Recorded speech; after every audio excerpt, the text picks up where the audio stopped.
Okay, this intro's pretty long. 1, 2, 3, jump!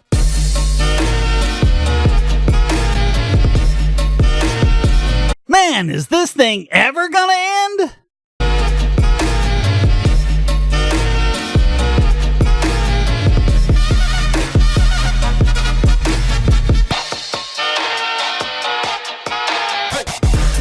You know, it's a sure sign when someone has an intro this long, you're dealing with someone who's really full of himself.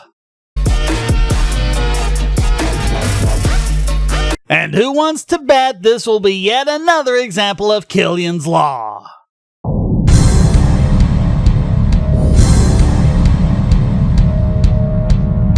Global immigration policy has two objectives. One, to regain control of our borders.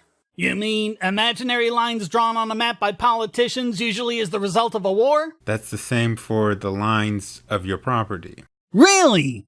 War is the same criteria as property derived from self-ownership in a consistently applied system of universal ethics derived logically from first principles? So that argument is out. I think you're the one that's out here. You started off, right off the bat, with a false equivalence fallacy. Desperate and pathetic. We actually don't need to hear any more from you because you've already shown you don't have a leg to stand on, but we will anyway because it's fun. That leaves us with two choices. Ignore them or figure out a way to legalize them. That's a very telling phrase. Legalize them. Yes, immigration restrictions make people illegal. That's what it does. So does that mean when someone commits theft, that means they are an illegal person? Wow, another false equivalence.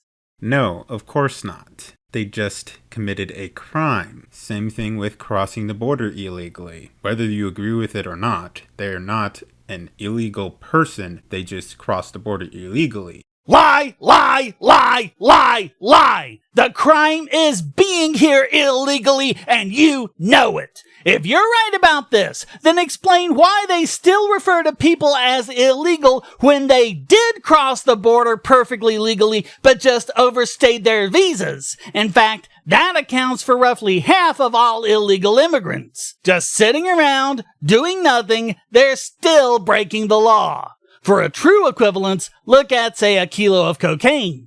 It's just sitting there not doing anything, but government has declared it illegal and that they can seize it and get rid of it. Same thing with the immigrant. The immigrant is illegal, so they can seize him and deport him.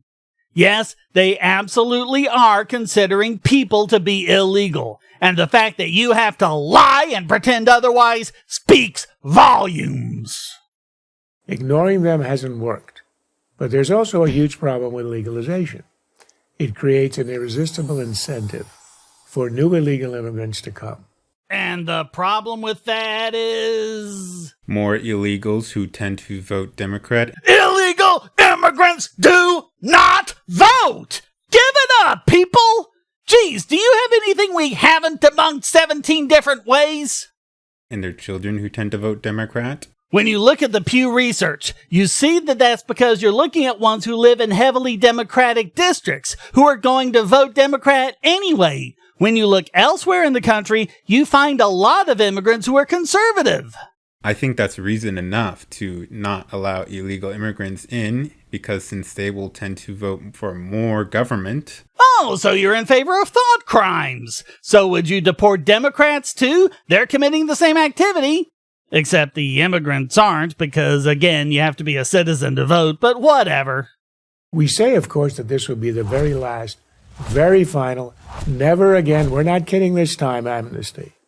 And everyone knows it's phony. So what if it is? Peaceful people have a right to go wherever they want, as long as the property owner is fine with them being there. No, they do not. You don't have the right to go wherever you please. Yes, you do! It's called liberty of movement, and it's part of the same 1,000-year-old common law tradition our country was built upon.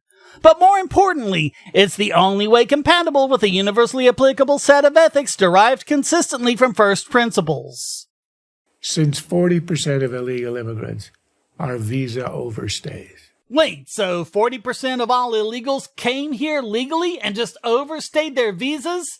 So a wall would stop them how? A wall is not supposed to stop them, it's supposed to deter them. Oh yeah, just like those drug laws deter people from bringing in cocaine.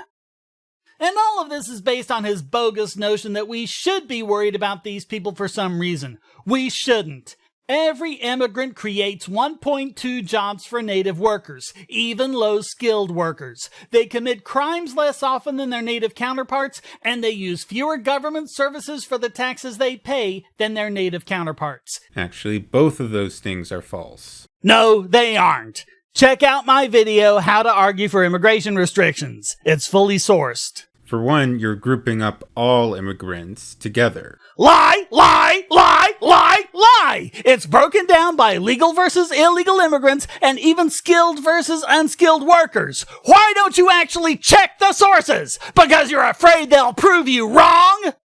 Legal and illegal immigrants commit crimes at different rates. So what? It's still less often than natives do. As for benefits and taxes, according to Just Facts, yeah, because random websites are so much more reliable than scholarly articles published in peer-reviewed economics journals. In 2010, 3 million illegal immigrants and foreign investors filed federal tax returns. Now who's ignoring other factors? Income tax is just a tiny amount of the federal taxes we pay. And as I pointed out, since most immigrants, especially illegal immigrants, don't file tax returns, they don't get the refunds they'd likely get if they could file.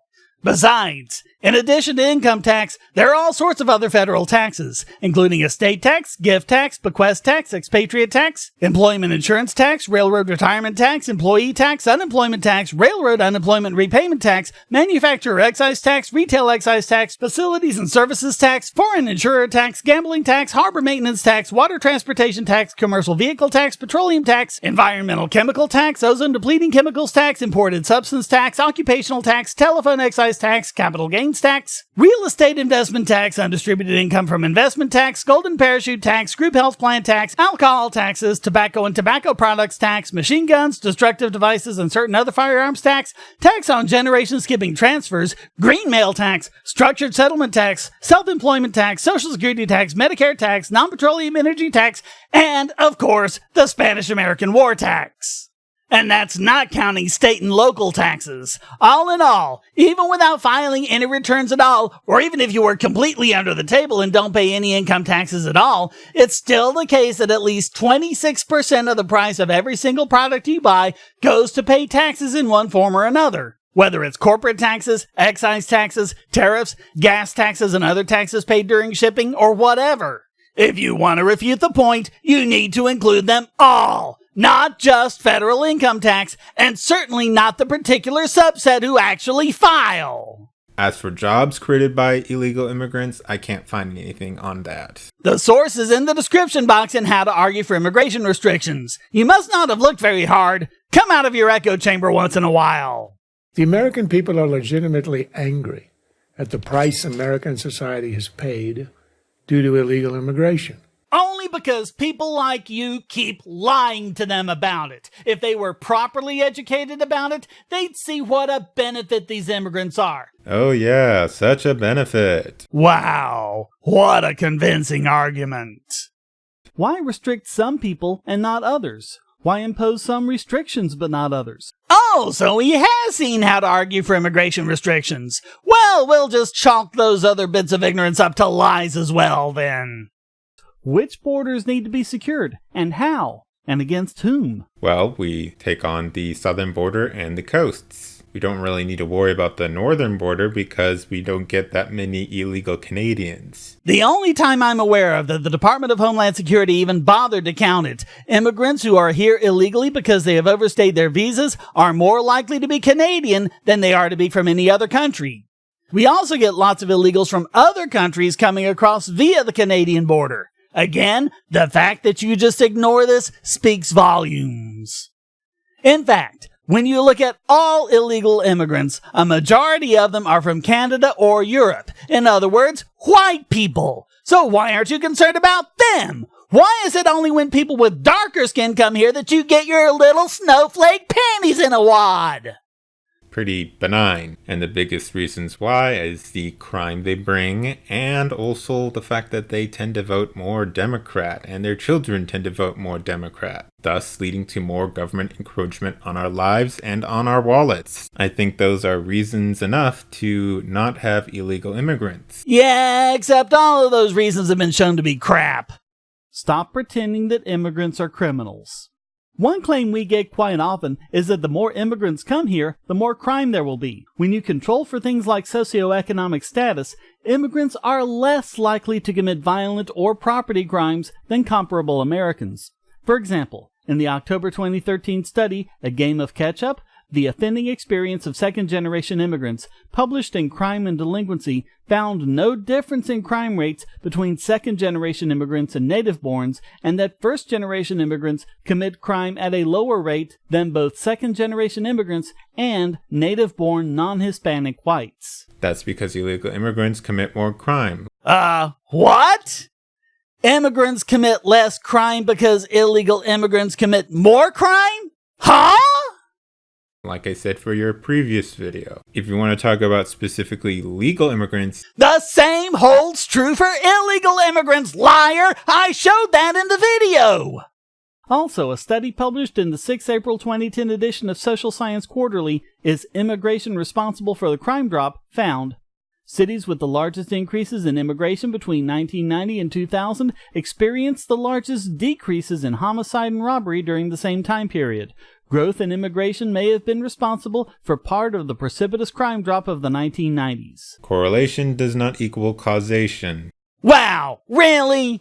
Okay, first of all, it's not a correlation-causation fallacy if you have both economic theory and a statistical nexus, which this does.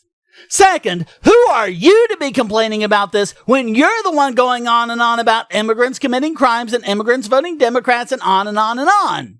Correlations that you haven't even shown! That just doesn't make any sense. More people moving in wouldn't lower the crime rates. Yeah, it would if those people commit fewer crimes, which they do.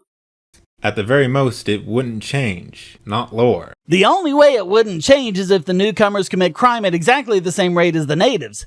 I can't even imagine what's gone wrong in your pathetic, deluded mind to make you conclude this. Having more immigrants does not decrease the amount of crime. And even if we did say that illegal immigrants also committed less crime, they are still committing crimes. Listen, moron!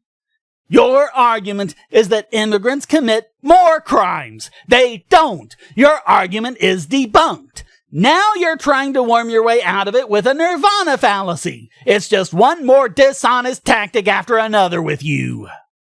So if they weren't there, there would be fewer crimes. You do understand the concept of per capita, don't you? And again, it's not making a distinction between legal and illegal immigrants. I absolutely did, liar! Knock it off! Do immigrants in general bring more prosperity to the United States? Yes, they do. But the illegal immigrants pay less in taxes and use more government benefits. I showed that they didn't, and you saw the video where I did. So you're just another feckless liar. Therefore, any person entering the workforce has something to contribute. Someone somewhere has an unmet desire that this person can fulfill as a labor resource in the economy. Historically, immigration has been shown to be nothing but good for the economy. The December 2014 paper, Does Immigration Increase Economic Growth?, from the Manhattan Institute, answered that question with a resounding yes. Another NBR paper, The Wage Effects of Immigration and Emigration, found all European countries experienced a decrease in their average wages and a worsening of their wage inequality because of emigration, whereas, contrary to the popular belief, immigration had nearly equal but opposite effects, positive on average wages and reducing wage inequality of non-movers.